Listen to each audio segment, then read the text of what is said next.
We're only two. We are 6,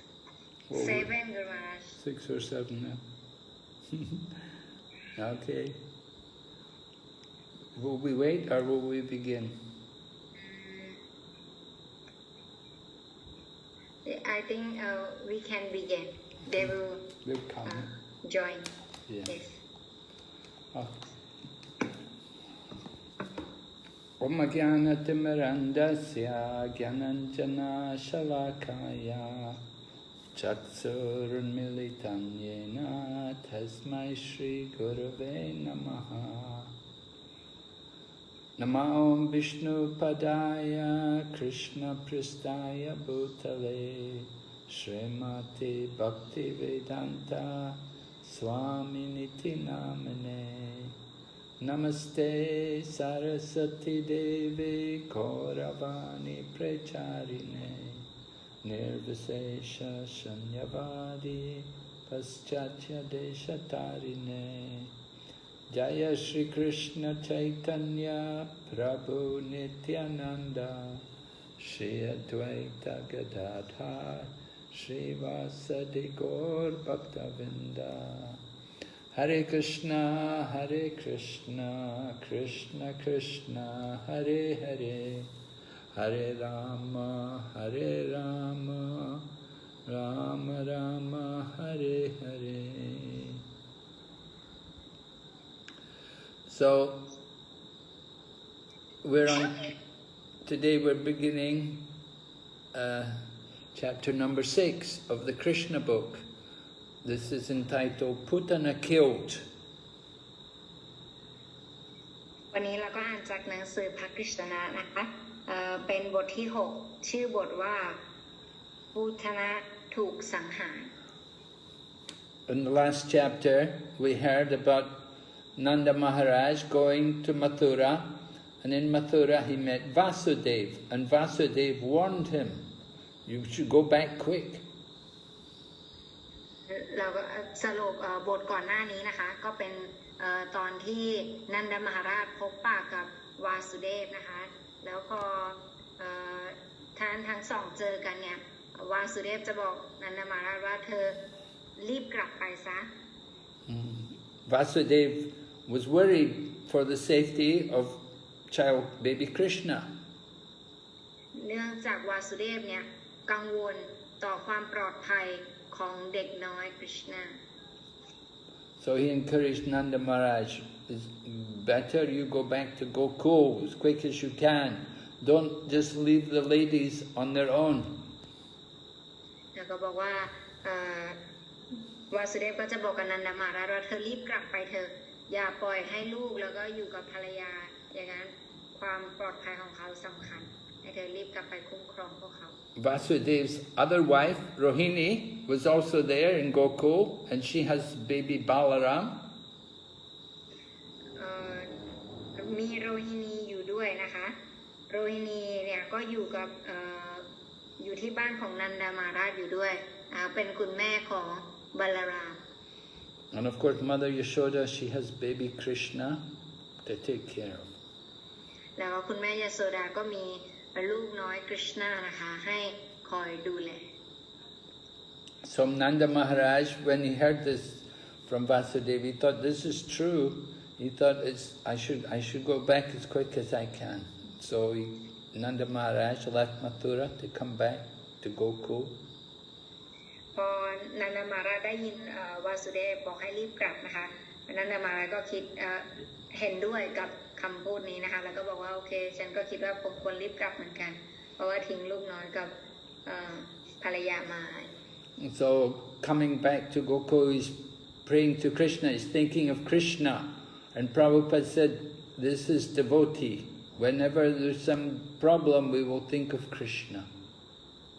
แล้วในระหว่างที่กำลังกลับอยู่นะคะ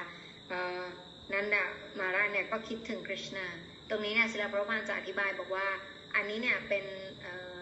สาวกนะคะสาวกเนี่ยเวลามีความลำบากใดๆก็แล้วแต่เนี่ยเขาจะคิดถึงคริชนา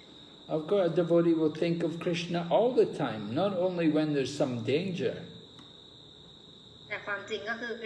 สาวกเนี่ยจะคิดถึงคริชนาอยู่ตลอดนะคะไม่ใช่เฉพาะตอนที่เขาเนี่ยอยู่ในภัยอันตราย But especially when there's danger, then we'll be very quick to think of Krishna and pray to Krishna. แต่ว่าโดยเฉพาะนะคะโดยเฉพาะตอนที่มีภัยอันตรายเนี่ยในช่วงนี้เป็นพิเศษเราจะคิดถึงคริชนาเร็วเป็นพิเศษเราคิดถึงคริชนามากเป็นพิเศษ We know Queen Kunti, she prays to Krishna, let all the problems, all the dangers come because it makes it easier for me to think of you, Krishna. เราสามารถเห็นได้ในบทเพลงสรรเสริญของพระนางกุนทีนะคะพระนางกุนทีเนี่ยจะร้องขอคริชนาบอกว่าขอให้ข้าพเจ้าเนี่ยได้รับความทุกข์ลำบากมากมายเลยเพราะว่าความทุกข์นั้นเนี่ยมันจะทำให้ข้าพเจ้าเนี่ยคิดถึงและระลึกถึงคริชนา So then the chapter talks, we hear now about Kamsa and how Kamsa had all of his demonic friends and they were talking together about what to do because they heard the child was born who's going to kill Kamsa. แล้วก็อีกในส่วนหนึ่งที่เราได้ยินเราก็ได้ยินเรื่องของคำสานะคะคำสาเนี่ยเขาก็กำลังจะคุยกับเพื่อนฝูงของเขาแล้วก็รับคำแนะนำจากเพื่อนฝูงของเขาว่าจะต้องทำยังไงต่อไปกับคริชนาเนี่ยกับลูกคนที่8ของเดวดีที่เขาเนี่ยเกิดมาแล้วเนี่ยเราจะควรทำยังไงต่อไป So Kamsa told one of his demonic friends was a witch. Her name was Putana.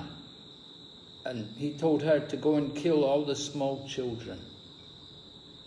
แล้วก็ในที่นั่นนะคะก็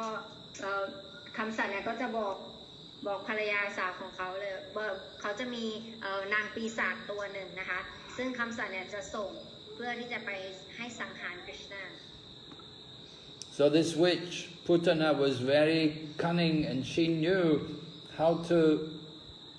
travel. She could travel on a branch of a tree or on a broomstick, and she could fly through the air. นางปีศาจตัวนี้นะคะเป็นมารที่มีพลังมากก็คือเขาเนี่ยสามารถนั่งบนเขาเรียกว่าไม้กวาดนะคะแล้วก็สามารถลอยตัวแล้วก็เดินทางไปสถานที่ต่างๆได้ But these witches, they cannot do these things wherever there is chanting of the holy name of Krishna. แต่ว่าพวกปีศาจร้ายพวกนี้นะคะจะไม่สามารถไม่มีพลังอิทธิฤทธิ์ที่จะทำอะไรได้ในสถานที่ที่มีการสวดภาวนาพระนามของคริชนา If we're ever worried about ghosts or these kind of things like witches or any dangers, we just take shelter of the holy name of Krishna and the danger all goes. เพราะฉะนั้นที่ไหนก็แล้วแต่นะคะที่มีภัยอันตรายหรือว่าภัยไม่ดีจากผีปีศาจอะไรทั้งหลายเนี่ยถ้าเกิดว่าเราเนี่ยรับเอาพระนามอันศักดิ์สิทธิ์ของคริชนามาเป็นที่พึ่งเนี่ยสิ่งเหล่านี้จะไม่สามารถทำอะไรเราได้ Even these people like witches and ghosts, they don't want to be where there's the chanting of the holy name. เพราะว่าแม้แต่พวกปีศาจมารพวกนี้นะคะเขาจะไม่อยู่ในสถานที่ที่มีการสวดภาวนาพระนามอันศักดิ์สิทธิ์ของคริชนา So especially a place like Vrindavan, where there's a holy place, where all the devotees are there and where Krishna himself was personally present. โดยเฉพาะอย่างยิ่งกับสถานที่อย่างเช่นวรินดาวันนะคะซึ่งเป็นสถานที่ที่คริชนาเนี่ยพระองค์ทรงมาประสูติเอง So there's no danger from Putana in places like Vrindavan. เพราะฉะนั้นไม่มีภัยอะไรที่น่ากลัวจากมารที่ชื่อว่าพุตนานี้นะคะ These people are powerful. People like Putana are powerful. They've got these mystic powers. They can do these things, but they cannot overcome the spiritual power. พวกปูตนานะคะพวกเขาเป็นมารที่คล้ายๆว่ามีอิทธิฤทธิ์มากนะคะแต่ว่าอิทธิฤทธิ์หรือ อำนาจของเขาเนี่ยมีมากเท่าไหร่ก็ตามแต่เวลามาอยู่ต่อหน้าพระนามศักดิ์สิทธิ์มาอยู่ต่อหน้าคริชนาแล้วเนี่ยเขาจะไม่มีพลังอะไรเลยพลังเหล่านั้นมันสูญเปล่า So Putana, using her powers,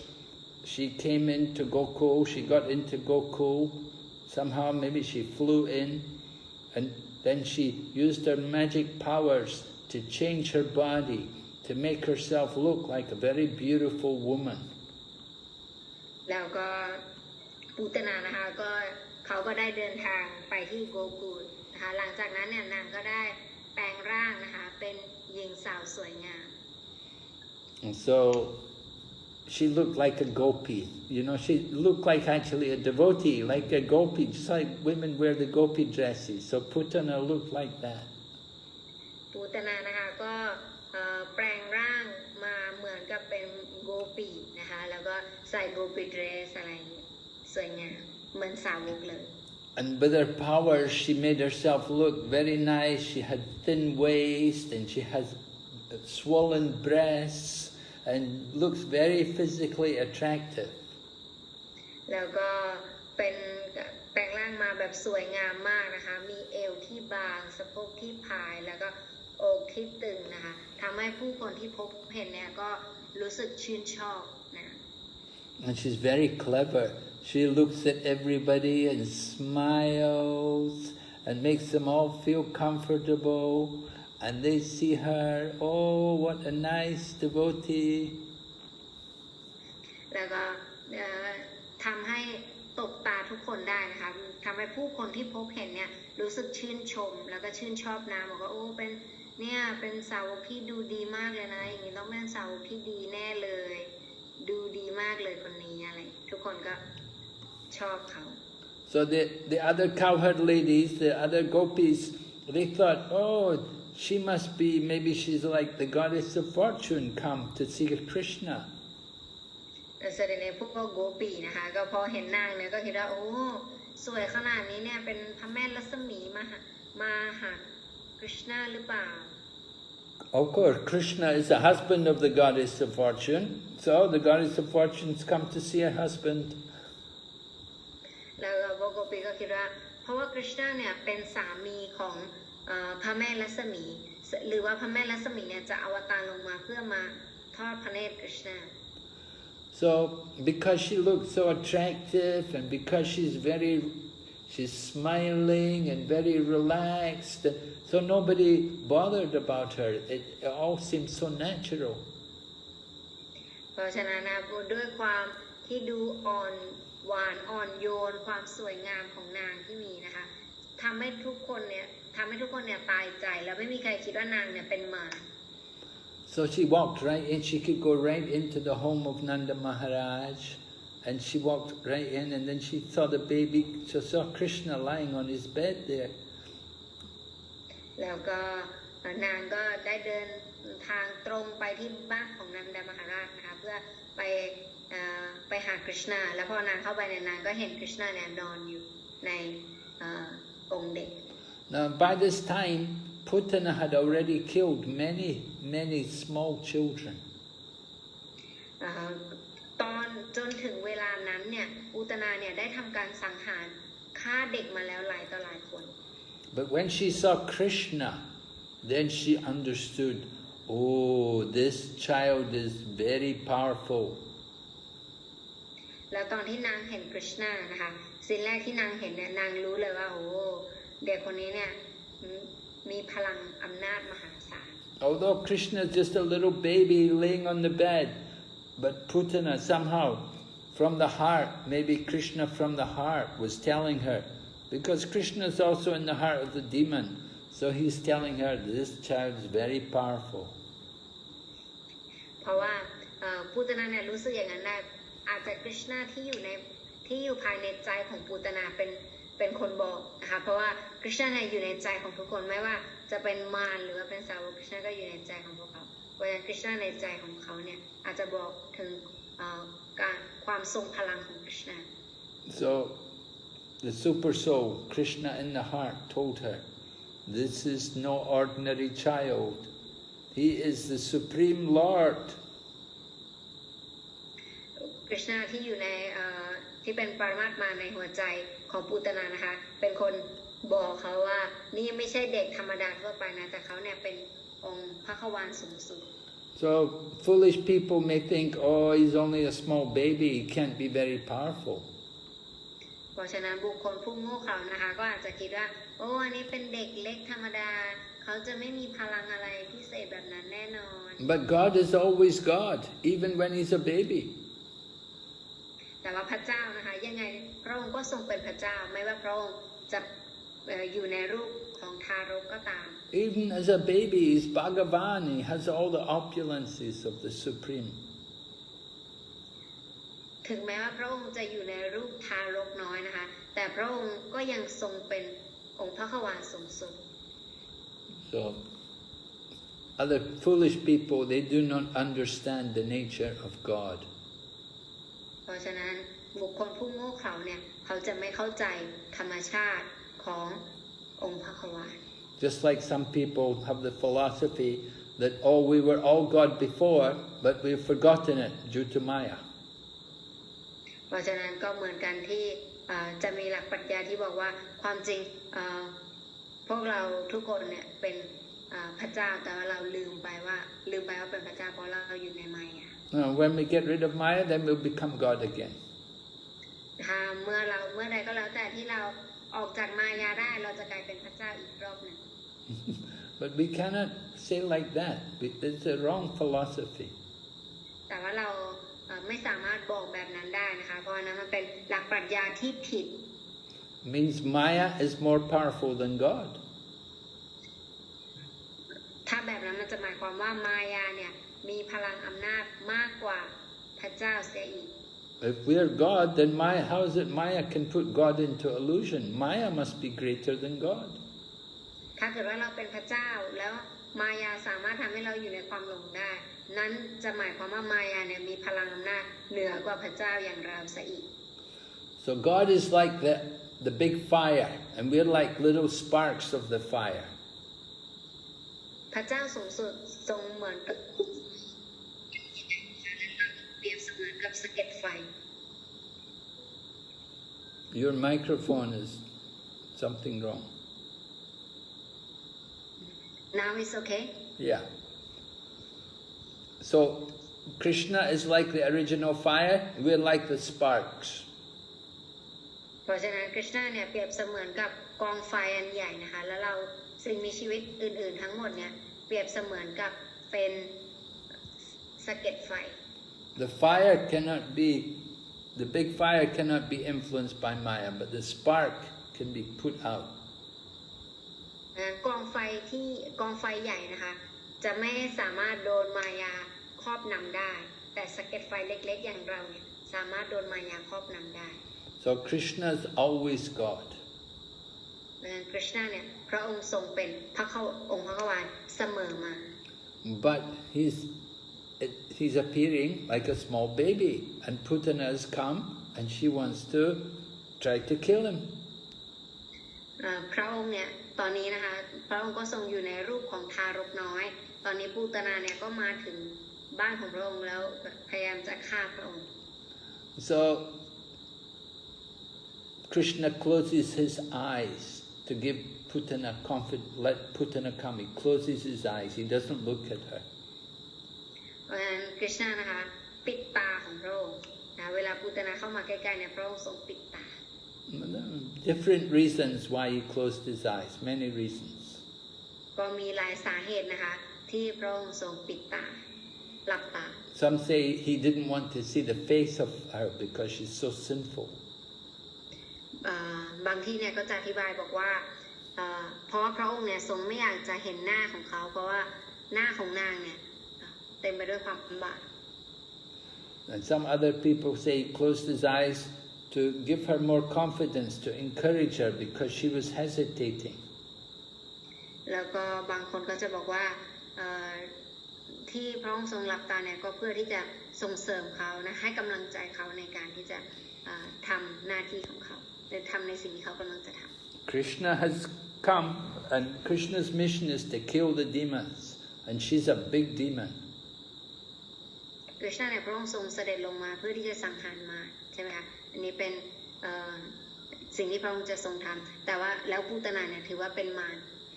ผู้ยิ่งใหญ่กว่า But she's in the form of a woman and it's not very proper to kill women. แต่ว่านางเนี่ยอยู่ใน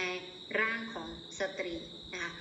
เพราะฉะนั้นแล้วการสังหารสตรีหรือฆ่าสตรีเนี่ยมันเป็นอะไรที่ไม่ค่อยมันเป็นอะไรที่ไม่ดี You're not supposed to kill women, you're not supposed to kill cows or brahmanas or children. สิ่งที่ไม่ควรฆ่านะคะที่ได้แนะนำไว้ในพระเวทก็จะบอกไม่ควรฆ่าผู้หญิงนะคะไม่ควรฆ่าเด็กไม่ควรฆ่าพราหมณ์ไม่ควรฆ่าวัว But this woman is a big demon. แต่ว่า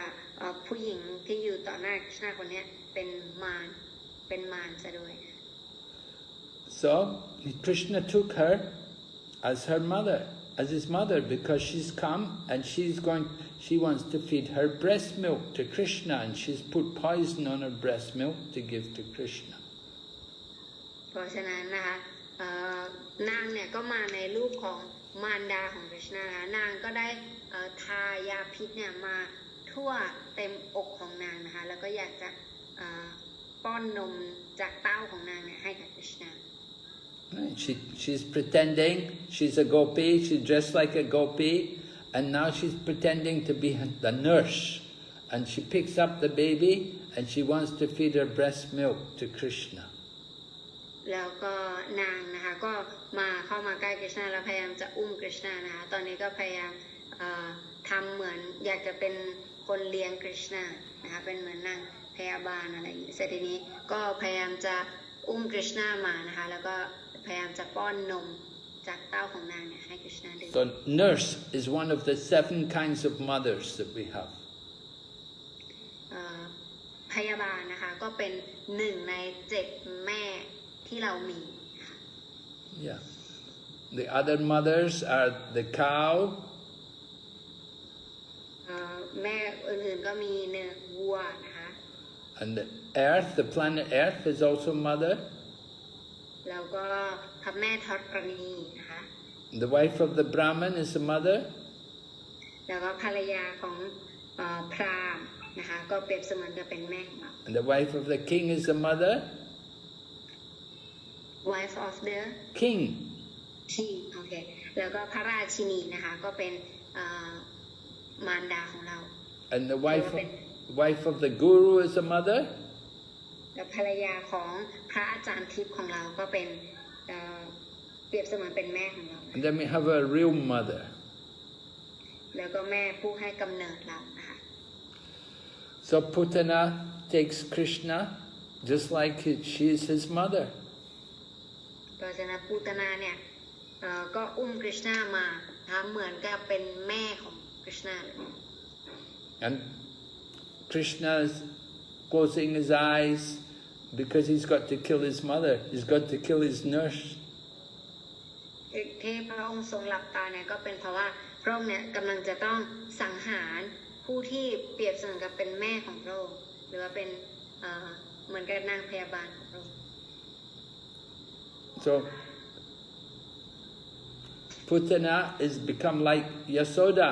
Just as Yashoda is Krishna's mother, Putana is also Krishna's mother. ยโชดาตอนนี้เนี่ยปูตนาเนี่ยเหมือนกำลังจะเป็นคุณแม่ยโชดาแทนนะคะกำลังจะไปอยู่ที่ตำแหน่งของคุณแม่ยโชดา So Putana is also going to get liberation.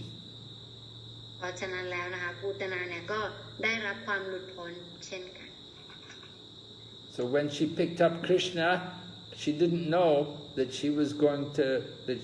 was holding somebody who was going to kill her. เพราะฉะนั้นตอนที่นางกำลังอุ้มคริชนาอยู่นะคะเขาเนี่ยไม่รู้ว่าคนเนี้ยกำลังจะสังหารคริชนา She was thinking she could kill Krishna because she killed so many other babies. She thought Krishna is just like these other babies.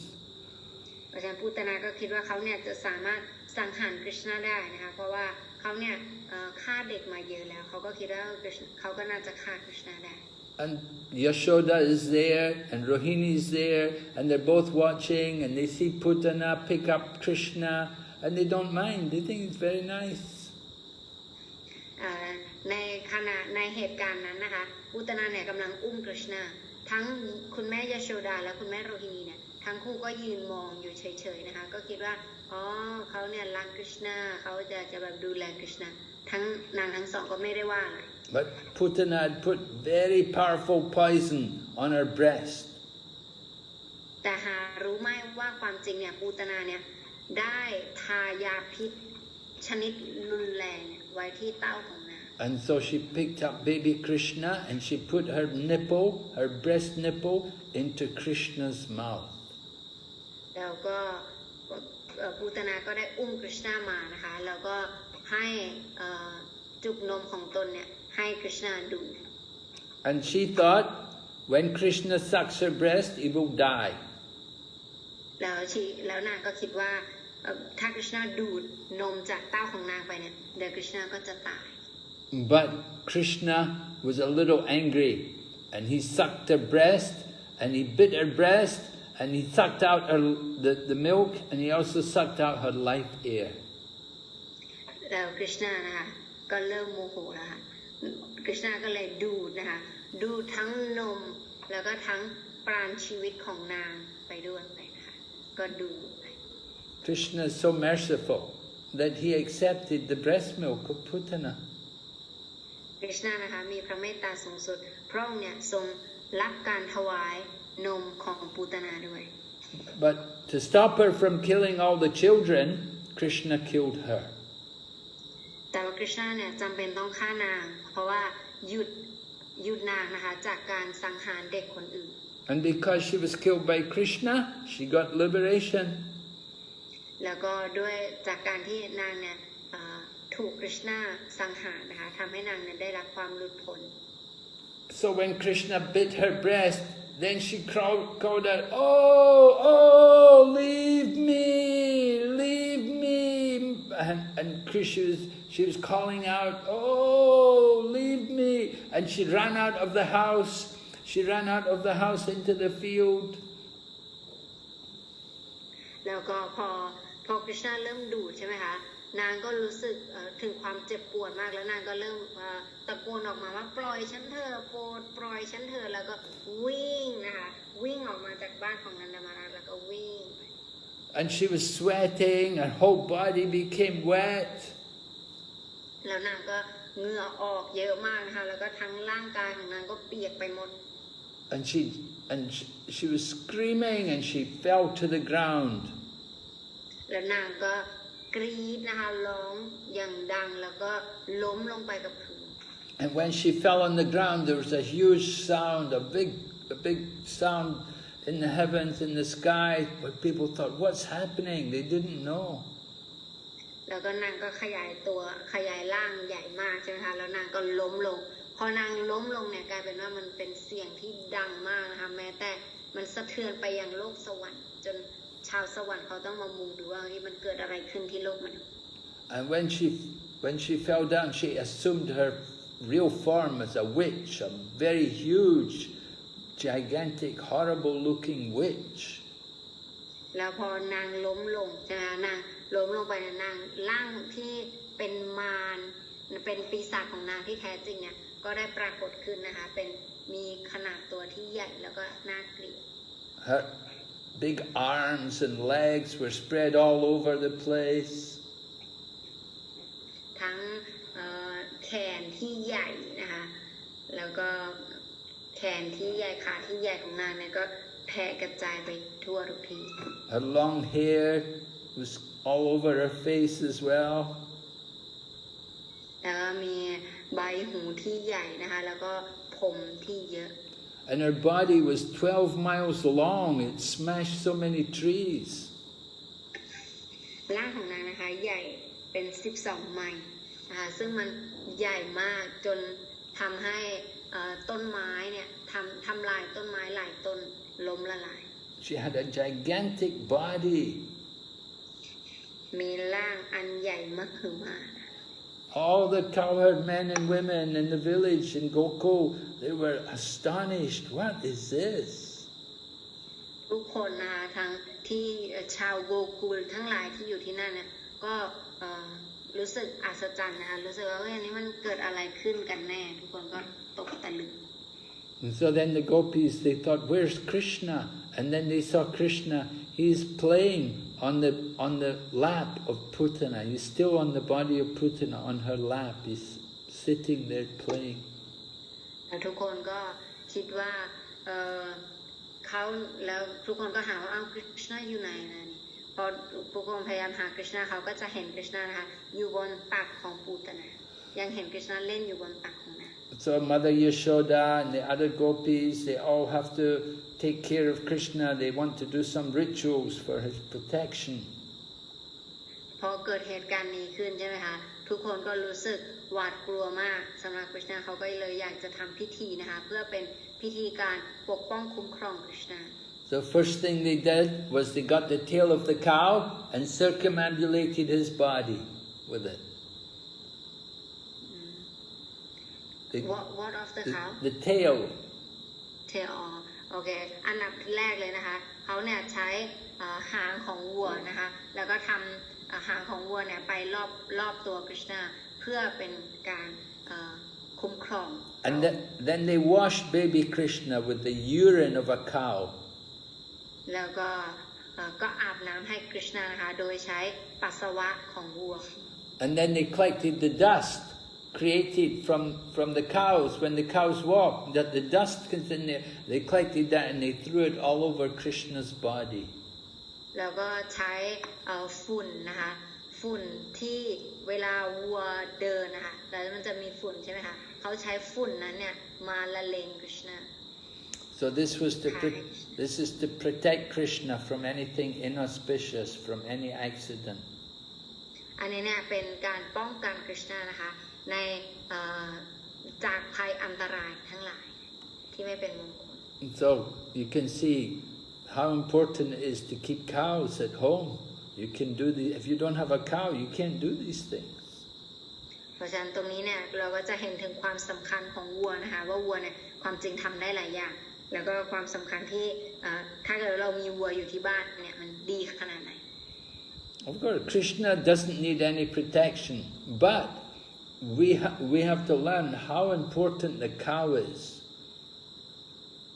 แต่ความจริงนะคะคริชนาเนี่ยไม่ต้องการการ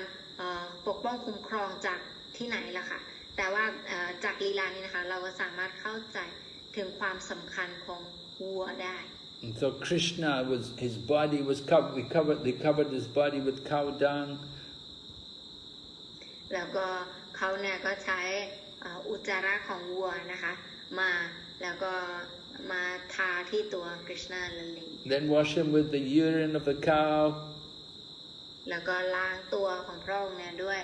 ปัสสาวะของวัวนะคะ Then the dust from the walking of the cows. แล้วก็ใช้ฝุ่นที่ได้มาจากการเดินของวัวนะคะที่เวลามีฝุ่นก็ใช้ What do we do? What do you do now when you have a baby? The mother, they will buy all things from the chemist store. They will buy powder and cream and all chemicals, useless things. ลองกลับมาดูเหตุการณ์ปัจจุบันนะคะในโลกปัจจุบันที่เราทำกันอยู่ก็คือเวลาคุณแม่มีบุตรใช่ไหมคะสิ่งที่คุณแม่จะซื้อมาให้บุตรของตนก็คือจะไปซื้อจากร้านขายยาบ้างพวกผลิตภัณฑ์ที่เป็นครีมที่เป็นแป้งต่างๆที่ทำมาจากสารเคมี But the real thing, the best things are the natural things. แต่ว่าสิ่งที่จะเป็นประโยชน์ให้กับเด็กมากที่สุดเนี่ยก็คือสิ่งที่ได้มาจากธรรมชาติ And you get the best protection from the cows. ความสิ่งที่ดีที่สุดนะคะที่จะได้ก็คือได้มาจากวัวในการปกป้องคุ้มครอง Then Mother Yashoda and Rohini and the other gopis, they all chant the names, different names of Lord Vishnu. แล้วก็คุณแม่ยโชดาและคุณแม่โรฮินีนะคะก็พวกนางก็มาเริ่มสวดมนต์ชื่อของพระวิษณุต่างๆ First they wash their hands and feet. แล้วอันดับที่หนึ่งก็คือนางทั้งคู่เนี่ยก็ล้างมือของตน And then they take water, sip water 3 times, like Akshman. และหลังจากนั้นพวกนั้นก็ทำอาชามันนะคะ3 ครั้งดื่มน้ำจาก And then they chant mantra, they chant all different names of the Lord to protect the different parts of the body of Krishna. แล้วก็หลังจากนั้นพวกนั้นก็สวดชื่อของพระวิษณุต่างๆนะคะเพื่อให้ปกป้องคุ้มครองกฤษณาในทิศทางต่างๆ Mother Yashoda is a great devotee of Lord Vishnu. She knows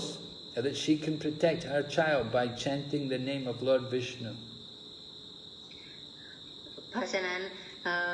คุณแม่ยโชดานะคะก็สวดชื่อพระวิษณุเพื่อให้พระวิษณุเนี่ยทรงปกป้องคุ้มครองกฤษณาทารกกฤษณา There are many different kinds of evil spirits, and sometimes they come in our dream, sometimes they give us trouble. พวกปีศาจมารต่างๆนะคะอาจจะมาในหลายรูปแบบบางครั้งเนี่ยอาจจะมาในรูปแบบในความฝันของเราหรือว่าบางครั้งจะให้ความทุกข์กับเรา Sometimes they come as in the form of old women, and they will suck the blood of little children. บางครั้งเนี่ยเขาเนี่ยจะมาในร่างของคนแก่นะคะแล้วเขาเนี่ยก็จะดูดเลือดเด็ก But they cannot come where there is chanting of the holy names of God. แต่ว่าเขาเนี่ยไม่สามารถมาได้ถ้าเกิดว่าที่ไหนที่มีการสวดภาวนาพระนามศักดิ์สิทธิ์ของกฤษณา So Mother Yashoda, she knew this, and she took shelter, use all the things from the cow and chant the holy name of Vishnu. อันนี้นะคะเป็นสิ่งที่คุณแม่ยโชดาเนี่ยทราบดีอยู่แล้วนางก็เลยใช้ผลิตภัณฑ์จากวัวนะคะผลิตภัณฑ์ต่างๆจากวัวแล้วก็สวดบทมนต์หรือสวดชื่อของพระวิษณุด้วย So this is Vedic culture since the beginning of time. People would chant the holy names of the Lord, and they would keep cows. อันนี้เนี่ยเป็นเป็นสิ่งที่คัมภีร์พระเวทแนะนำนะคะแล้วก็เป็นสไตล์เวดิกนะคะที่เขาจะทำกันก็คือจะใช้ผลิตภัณฑ์ของวัวแบบนี้แล้วก็จะสวดมนต์นะคะสวดบทมนต์อ่านศักดิ์สิทธิ์จากพระคัมภีร์ And Prabhupada said householders, they should keep at least 12 cows and worship the deity of Vishnu. แล้วก็ได้แนะนำไว้นะคะว่าความจริงเนี่ยเราเนี่ยควรที่จะ keep dust of cows Keep 12 cows, at least 12 cows. ได้แนะนำไว้ว่าความจริงเนี่ยที่บ้านของคนเนี่ยควรที่จะเลี้ยงวัวทั้งหมด12 ตัวเป็นอย่างน้อยนะคะแล้วก็บูชาพระวิษณุ So people who are serious devotees, they should learn from this pastime to the importance of cows. เพราะฉะนั้นใครก็แล้วที่เป็นสาวกนะคะควรศึกษาเกี่ยวกับความสำคัญของการเลี้ยงวัวหรือของวัวนะคะ Actually, Krishna can protect himself, but the gopis, they don't think like that. They want to protect him. ความจริงเนี่ยกฤษณาเนี่ยสามารถคุ้มครองตัวพระองค์เองได้นะคะโดยที่ไม่ต้องการความคุ้มครองจากใครแต่ว่าพวกโกปีเนี่ยจะไม่คิดแบบนั้น Mother Yashoda and the gopis, they don't think of Krishna as God. They think of him as their child. คุณแม่ยโชดาแล้วก็พวกโกปีที่บรินดาวันนะคะเขาจะไม่คิดว่ากฤษณาเนี่ยเป็นพระเจ้าแต่เขาจะคิดว่ากฤษณาเนี่ยเป็นลูกของตน So Mother Yashoda, when she chanted the Vishnu mantra, then she thought, my child is safe now. แล้วหลังจากที่คุณแม่ยโชดาเนี่ยได้สวดชื่อพระวิษณุไปแล้วใช่ไหมคะเต็มแม็กแล้วหลังจากนั้นนางก็จะคิดว่าตอนนี้กฤษณาของฉันปลอดภัยดีแล้ว So it was at that time Nanda Maharaj came back. He got back to Gokul and they saw this huge body there. แล้วเสร็จนี้หลังจากที่นันดามาราชกลับมาถึงโกคูลนะคะนันดามาราชก็จะเห็นว่ามีร่างยิ่งอันใหญ่โมโหลานอยู่ And he remembered about Vasudev telling him that there may be some danger there. So he thought, Vasudev, he must be a great mystic that he can tell the future. และเสด็จนี้นันดามหาราชก็จำคำที่วาสุเดฟพูดได้นะคะแล้วก็กลับมาคิดทบทวนก็เลยคิดว่าโอ้วาสุเดฟเนี่ยมีพลังแบบสามารถเห็นอนาคตได้หรือเปล่าเนี่ยทำไมพูดได้ตรงมากขนาดนี้ว่าจะมีภัยอันตรายเกิดขึ้น So Putana's body is so huge that all the people of Vrindavan, they had to come and cut it all up into pieces and they use it for wood, for burning. แล้วก็ร่างของปูตนานะคะใหญ่มาก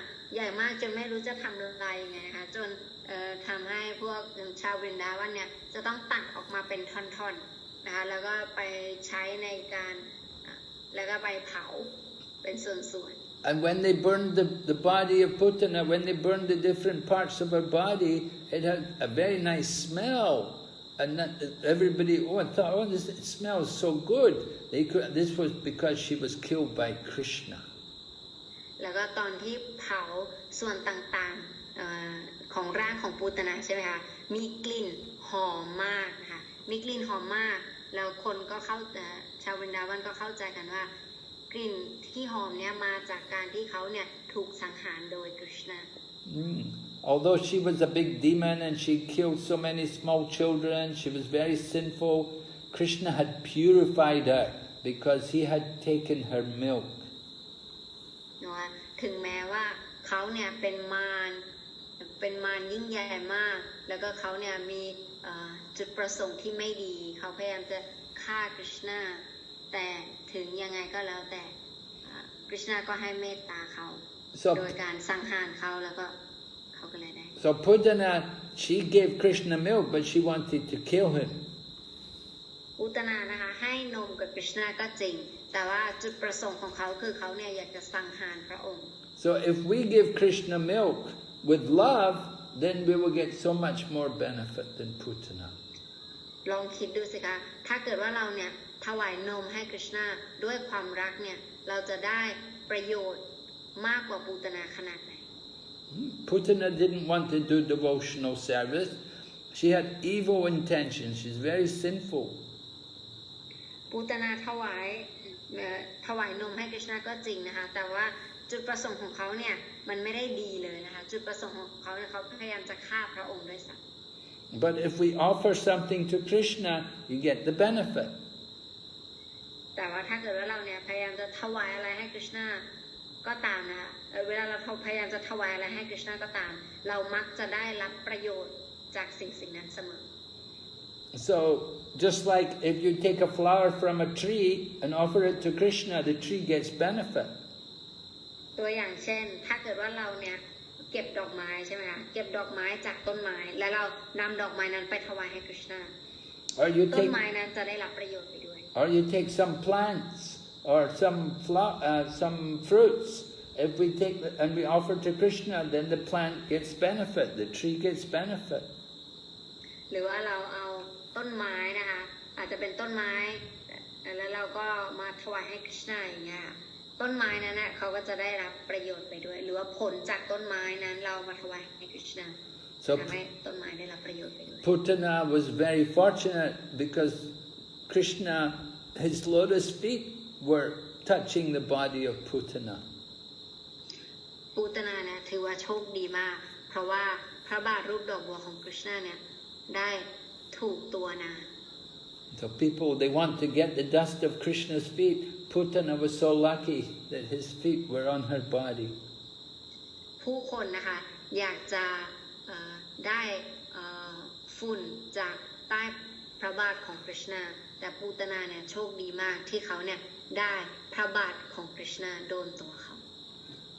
So Putana, who is an enemy of Krishna, got so much benefit. Then what about people who are not enemies, who are devotees? They will get so much benefit. อันนี้นะคะก็เป็นข้อคิดให้เราคิดว่าปูตนาเนี่ยขนาดนางเป็นมารนะคะแต่นางพยายามถวายอะไรให้ Krishna นางก็ได้รับประโยชน์มหาศาลโดยได้รับความหลุดพ้นขนาดนี้แล้วถ้าเกิดว่าสาวกผู้ที่เป็นสาวกของพระองค์และพยายามถวายการรับใช้ต่อพระองค์เนี่ยจะได้รับผลบุญมากขนาดไหน The cows also offer milk to Krishna. They also get benefit. วัวนะคะเวลาเขาถวายนมให้คริชนาเนี่ยเขาก็ได้รับประโยชน์เช่นกัน And the gopis who are all serving Krishna there, they are also benefited. แล้วก็โกปีนะคะผู้ที่รับใช้คริชนาอยู่ที่นั่นเนี่ยพวกเขาทุกคนเนี่ยก็ได้รับประโยชน์ And Putana, because although she's the enemy and she wants to kill Krishna, she also got liberated. She got to be Krishna's mother. ปูตนานะคะถึงแม้เขาพยายามจะสังหารคริชนาก็ตามนะคะแต่สุดท้ายผลที่เขาได้รับก็คือเขาได้รับความหลุดพ้นกลายเป็นเขาได้เป็นแม่ของคริชนาที่โลกทิพย์ So all the people of Vrindavan, the gopis, the cowherd boys, the cows, everyone, they're all going to be liberated. They're all great devotees. เพราะฉะนั้นทุกสิ่งมีชีวิตที่วรินดาวันนะคะในขณะนั้นไม่ว่าจะเป็นคุณแม่หรือว่าวัวลูกวัวเพื่อนเล่นใครก็แล้วแต่นะคะได้รับความหลุดพ้นทุกคน So while they were burning Putana's body, they could smell, oh, very nice smell, and they understood, oh, it's coming from Putana. Oh, the smell is so good. เพราะฉะนั้นเวลาเขาได้กลิ่นนะคะผู้คนเวลาเผาร่างของปูตนาเราได้กลิ่นเนี่ยทุกคนก็โหกินอะไรมันช่างหอมชื่นขนาดนี้นะคะโอ้ไม่น่าเชื่อเลยกลิ่นนี้มันมาจากร่างของปูตนาทุกคนก็เมาส์กันนะคะก็พูดคุยกัน So Nanda Maharaj comes home and he picks up Krishna and he smells his head and hugs him. He's happy to see his little child, that his child is safe. แล้วนันทมาราชนะคะก็กลับมาถึงบ้านหลังจากนั้นเนี่ยก็อุ้มคริชนานะคะแล้วก็กอดพระองค์แล้วก็หอมไปที่ศีรษะของพระองค์แล้วก็รู้สึกดีใจมากที่คริชนาเนี่ยยังทรงปลอดภัย So Sukadeva Goswami gives a blessing that anybody who hears about the killing of Putana by Krishna will get the mercy of Govinda. เพราะฉะนั้นสุขเดวโกสวามีนะคะก็ให้พรแก่ผู้ฟังลีลาการสังหารปูตนาโดยคริชนาเนี่ยบอกว่าใครก็แล้วแต่ที่ได้ฟังลีลานี้เนี่ยจะได้รับพระเมตตาพิเศษจากคริชนา Are there any questions? ใครมีคำถามอะไรไหมคะตอนนี้สามารถถามได้นะคะ Gurudev, I have one question. Yeah? My question is about the holy place, Guru Maharaj. The holy place is the place that being brought by Krishna himself, all the place that Supreme Lord goes and that place become holy. How is it, Guru Maharaj? So คำถามของหนูนะคะถามถึงสถานที่อันศักดิ์สิทธิ์นะคะบอกว่าสถานที่ศักดิ์สิทธิ์นี้มันเป็นสถานที่ที่ศักดิ์สิทธิ์ที่พระกฤษณะทรงเอามาหรือว่ามันเป็นสถานที่ที่เวลาองค์พระขวานเสด็จไปเนี่ยสถานที่นั้นมันกลายเป็นสถานที่ศักดิ์สิทธิ์ Well, there are holy places which are called a dham, just like Vrindavan Dham or Mayapur Dham. It said the Lord resides there eternally. ก็มีสถานที่ศักดิ์สิทธิ์ที่เป็นสถานที่ศักดิ์สิทธิ์อย่างเช่นวรินดาวันดามหรือว่ามายาปูดามนะคะสถานที่นั้นเป็นสถานที่ที่คริชนาเนี่ยทรงอยู่ตลอดไปนะคะตลอดนิรันดรพระองค์ทรงเสด็จ So it's not that he just appears there 5,000 years ago, but he's always there. ไม่ใช่ว่าแค่ 5,000 ปีที่แล้วที่พระองค์ทรงเคยมาและปัจจุบันไม่มีแล้วไม่ใช่พระองค์ทรงคงอยู่ The holy dham is eternal. It's not different from Krishna. It's eternal, full of bliss and knowledge. It's Satchidananda. บอกว่าสถานที่ศักดิ์สิทธิ์นะคะไม่มีความแตกต่างไปจากคริชนาทรงมีรูปลักษณ์เป็นอมตะแล้วก็ทรงคงอยู่นิรันดร So the Lord is eternally present in these dhams. แล้วก็องค์พระขวานนะคะก็ทรงปรากฏอยู่ที่สถานที่ศักดิ์สิทธิ์ And since time immemorial, just like from the beginning of the creation, we read about Brahma and in the Satya Yuga, great sages and yogis, they would come and do meditation there in these places. เป็นสถานที่ที่มีอยู่แล้วนะคะตั้งแต่สมัยดึกดำบรรพ์ซึ่งตอนสมัยก่อนก็จะมีพวกฤาษีนักบวชนะคะที่เขาเนี่ยจะรู้ถึงความสำคัญของสถานที่นี้แล้วก็จะมาบำเพ็ญเพียรที่สถานที่ศักดิ์สิทธิ์เหล่านี้ So a dham is different from a tirtha. A tirtha is a holy place. If somebody comes there, they stay there for some time, they make it a holy place. You know, so there are tirthas, but the dham is more powerful than the tirtha. แล้วก็มีอีกชื่อหนึ่งนะคะที่จะเรียกสถานที่ศักดิ์สิทธิ์ก็คือชื่อว่าเชตรานะคะ Not kshetra, tirtha. ตรีธา Tirtha. T-I-R-T-H-A. โอเคตีร์ธานะคะเป็นสถานที่ศักดิ์สิทธิ์เหมือนกันแต่เป็นสถานที่ที่ผู้คนนะคะทำให้สถานที่นั้นศักดิ์สิทธิ์ขึ้น Tirtha means like a bridge to cross over. ตีร์ธาเนี่ยเปรียบเสมือนกับสะพานนะคะเพื่อให้สามารถเดินทางข้ามฝั่งไปได้ Cross over from the material world to material existence into the spiritual existence. เป็นให้เราสามารถข้ามพ้น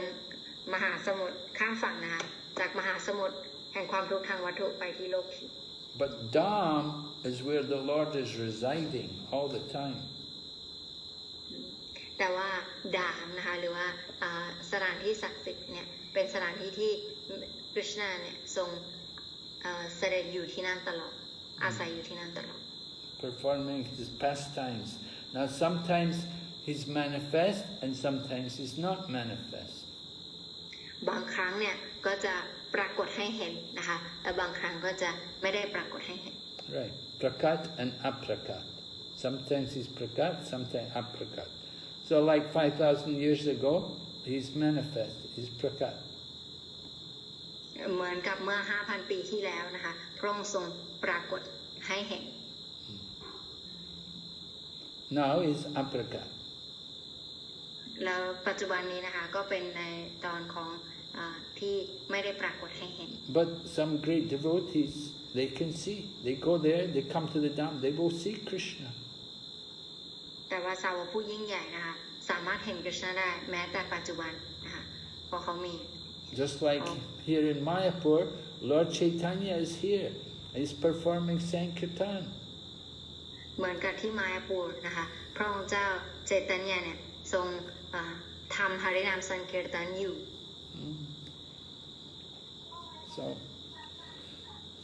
So that's the difference.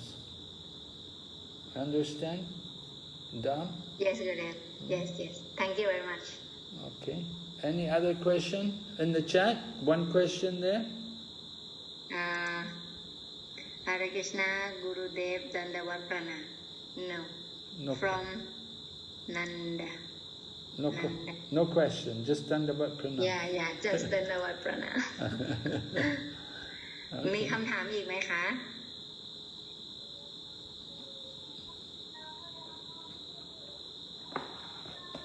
Okay. So Vaishnavi Mataji. Hare Krishna, Guru Maharaj. My humble obeisance, sir. Guru Maharaj, is it like before Dwapara Yuga, before Krishna appeared, no, everyone prayed only to Vishnu? They didn't pray to Krishna, they didn't know that Krishna in the spiritual world. Is it like that? Before Dwapara Yuga? Yes, Guru Maharaj, in other yugas. Because we saw today also Yashoda prayed to Vishnu, not like Krishna. โอเคนะคะคำถามของมาตาจีถามว่าก่อนดราปยุคเนี่ยที่กฤษณะจะทรงปรากฏเนี่ยทุกคนเนี่ยเขาจะบูชาพระวิษณุกันหรอคะเพราะว่าเห็นแม้แต่ในลีลาของกฤษณะก็แล้วแต่คุณแม่ยโสดาอะไรอย่างนี้เขายังปรารถนาต่อพระวิษณุอยู่ Well, we read, for example, in Srimad Bhagavatam, we read sometimes when they're offering prayers, sometimes they will also mention Krishna. they will also mention Krishna sometimes and offer prayer to Krishna. แต่ความจริงเวลาอ่านบอกว่าตามหรือคำพิพระเวทนะคะหรือในบางที่เนี่ยเขาก็จะมีระบุว่าพวกเขาเนี่ยปรารถนาต่อ Krishna ก็มีระบุ Krishna is very confidential. Not everyone can understand his transcendental position. Krishna เนี่ยทรงเป็นรูปลักษณ์ที่ค่อนข้างเป็นความลับนะคะซึ่งไม่ใช่ทุกคนเนี่ยจะเข้าใจพระองค์หรือเข้าใจลีลาของพระองค์ So Mother Yashoda, Nanda Maharaj, they're great devotees of Vishnu, and we see also Vasudeva and Devaki, they also worship Vishnu. เพราะฉะนั้นเราสามารถดูได้นันดมหาราชนะคะก็เป็นสาวกผู้ยิ่งใหญ่ของพระวิษณุนะคะเดวกีก็วาสุเดฟก็เช่นกัน But the Lord appeared to them in the Vishnu form, but then he took the form of Krishna. So Vasudeva and Devaki, they actually know, they see Krishna as God. They have a different mood from Mother Yashoda and Nanda Maharaj. เพราะฉะนั้นวาสุเดฟกับเดวกีเนี่ยตอนที่คริชนาปรากฏต่อหน้าพวกเขาครั้งแรกก็ปรากฏในรูปของพระวิษณุสีก่อนใช่ไหมคะหลังจากนั้นเนี่ยตอนไปหาคุณพ่อนันดามาราชกับคุณแม่ยโชดาเนี่ยตอนนั้นเนี่ยคริชนาเป็น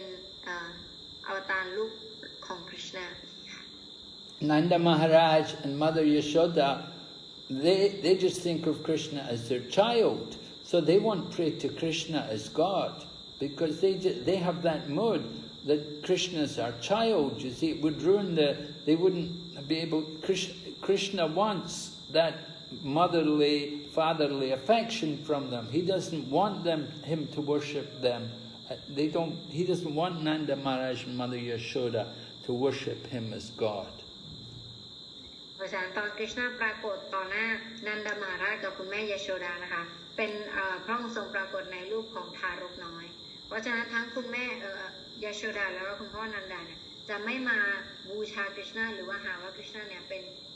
พระเจ้าสูงสุดนะคะพวกเขาจะเห็นว่าคริชนาเนี่ยเป็นลูกของเขา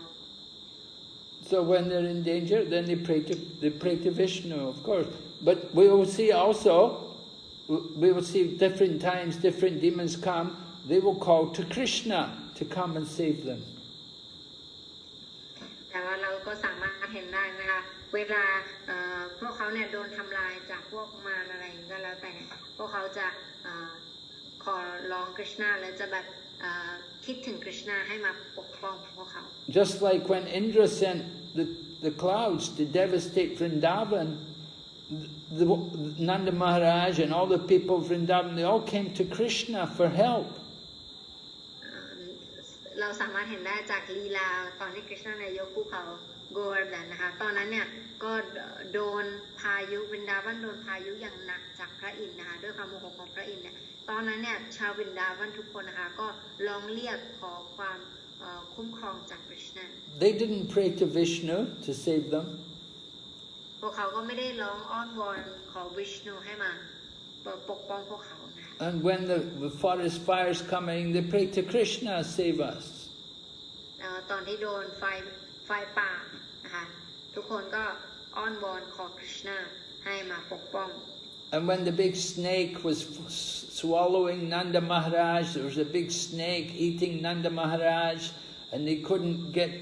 they brought burning logs and they tried to stop the snake. They couldn't save him, but then they called to Krishna, and Krishna came and he saved them.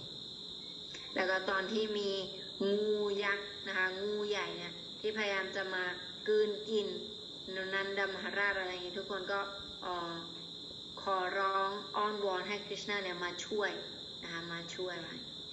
So they know that when they're in danger, they just turn to Krishna. They don't think of anybody else. เพราะฉะนั้นเวลาเขาอยู่ในสถานการณ์ที่ยากลำบากนะคะเขาก็จะร้องเรียกหาคริชนาอย่างเดียว Of course, when Krishna killed Putana, well, after Krishna had killed Putana, they thought, oh, Krishna's killed the demon, and they still want to protect Krishna, so they used the names of Vishnu. พ ราะฉะนั้นหลังจากที่คริชนาเนี่ยสังหารปูตนาแล้วใช่ไหมคะเขาเนี่ยอยากจะปกป้องคริชนาในการปกป้องคริชนาเขาก็เลยหาวิธีที่แบบทำยังไงให้พระองค์เนี่ยทรงปลอดภัยจ้ะ But these names of Vishnu, they're also names. They can also be applied to Krishna. เพราะฉะนั้นชื่อของพระวิษณุนี้นะคะบางชื่อเนี่ยก็มีความเชื่อมสัมพันธ์กับคริชนาอยู่ So yeah, before 5,000 years ago, we don't know that the people knew anything about Krishna's pastimes or about the different Leela of Krishna. That's only since 5,000 years. แต่ว่าก่อนคริชนาจะอวตารลงมาใช่ไหมคะยุคก่อนหน้านั้นในสมัยสัตยุคอะไรเงี้ยเขาอาจจะไม่ได้พูดถึงเรื่องราวลีลาคริชนาค่ะเพราะคริชนาเนี่ยมาแสดงเรื่องราวลีลาตอนOne of the reasons is things get lost. Things get lost in time. In the course of time, things become lost. แต่ว่าเพราะว่าระยะเวลาผ่านไปใช่ไหมคะมันก็ทำให้บางสิ่งบางอย่างเนี่ยหายสับสูญไป Just like Krishna had to come and speak Bhagavad Gita again. เพราะฉะนั้นแล้วนะคะคริชนาเลยต้องอวตารลงมาเพื่อที่จะพูดภควตกีตาอีกรอบหนึ่ง And Sarvabhauma Bhattacharya, he praised Lord Chaitanya that you have brought things which have been lost in the course of time, but you've brought them back. You've saved it. You've saved it for us. พระอาจารย์สารวโภมบัตตจารยนะคะจะบอกกับพระองค์เจ้าใจตญาว่าท่านเนี่ยได้นำเอาความรู้หรือสัจธรรมที่มันสูญหายไปเป็นระยะเวลานานกลับมาอีกครั้งหนึ่ง So yes, the worship of Krishna wasn't very popular, wasn't very widespread. It was more common to worship Vishnu or worship Lord Rama. เพราะฉะนั้นการบูชาคริชนานะคะจะไม่ได้โด่งดังเหมือนกับการบูชาพระรามหรือบูชาพระวิษณุ We see also more temples of Lord Shiva than anybody. แล้วเราก็สามารถเห็นได้ว่ามีวัดของพระศิวะนะคะเยอะมาก Because ordinary people they like to get benefit quickly, so they worship Lord Shiva. เพราะว่าบุคคลทั่วไปเนี่ยเขาอยากจะได้เห็นผลลัพธ์ที่มันเร็วนะคะเขาอยากได้ผลลัพธ์ที่เร็วเพราะฉะนั้นเขาก็จะบูชาเหล่าเทวดา They want material benefit, so they get that quickly from Lord Shiva. เขาเนี่ยอยากจะได้รับประโยชน์ทางวัตถุนะคะเขาจะได้รับเร็วมากจากการบูชาพระศิวะเขาก็จะแห่กันบูชาพระศิวะ But when you worship Krishna, it takes more time. ถ้าเกิดเราบูชาคริชนาเนี่ยใช้เวลาหน่อยนะคะใช้เวลานานหน่อย Krishna gives the greatest thing. Krishna takes away our material desires and gives us Krishna consciousness. เพราะฉะนั้นสิ่งที่คริชนาจะให้เราก็คือคริชนาเนี่ยจะเอาความต้องการทางวัตถุของเราไปหมดนะคะแล้วคริชนาเนี่ยจะให้การวิตนเสียสละรับใช้ที่บริสุทธิ์ต่อพระองค์กับเราถ้าเราบูชาพระองค์